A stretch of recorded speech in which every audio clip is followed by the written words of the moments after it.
So I'm talking to you today about transitions. So transitioning into a caregiving role, because let's face it, most of us are thrown into it, or we kind of gradually realise that we've taken on that role. I'm going to say that a lot of the time it's not something that we had in our plan, it wasn't on our vision board, and it just happened to us. And we found ourselves into this whole new chapter, this season of life.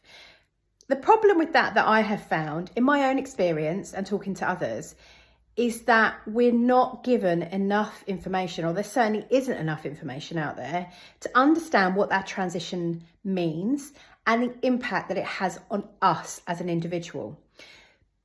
I think to be a caregiver, you've got to be very empathetic.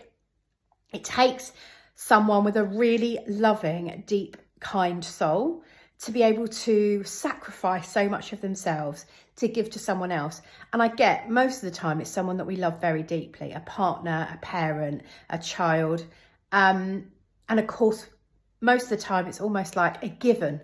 Of course, we're going to do it. But what we don't do, I think we rush. We go to fix, we go think, we can do this. I've got this and I'm going to deal with it. And you are amazing at it, by the way. But what we're not doing is actually looking at ourselves and thinking, how is this going to impact me? How is this going to impact my family? How is this going to impact the relationship that I have with my friends?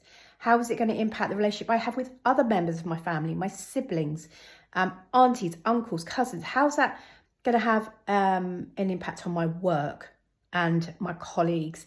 It's caregiving and going through that experience. It's huge, it's transformative, and not enough information or not enough awareness is given around that. And that's what I'm trying to change, because I found when mum got ill and I gave up my job because I was trying to work, but I was finding it increasingly difficult with appointments and assessments and having to be certain places certain days, and also having to get her ready before I went to work. Bearing in mind, we've got kids as well, and a business now. I had to try and get to work. It was just too much. I couldn't do it. But no one had prepared me for that. And I had to fumble my way through and find a way of making all of this work. Now, I am super, super passionate about carers.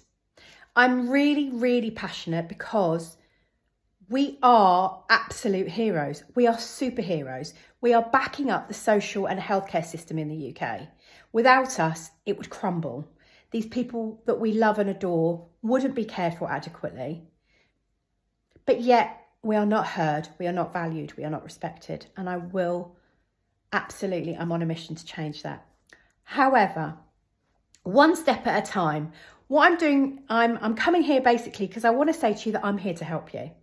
I've been where you are, I've done it. I've been through all the transitions. I've had to navigate my children around it. I've had to navigate my marriage around it. I've had to quit my job, set up a business. And I really, really want to support you too. If you go into my bio, you will find there's a link there to work with me for one-to-one coaching. And there's also a link in there where you could have a little coffee with me, or a virtual coffee or a cup of tea, if that's your tipple. But I'd really, really love to connect with you. I'd love to work with you and just make your life, your transition into caregiving a lot easier. If you are already a caregiver and you're just finding things a little bit overwhelming, a bit exhausting, frustration, it's relentless, and you need to find a way out, you need some strategy to make this work, you need to look to the future and know that there's something else out there, please reach out, because I'm absolutely here to help you.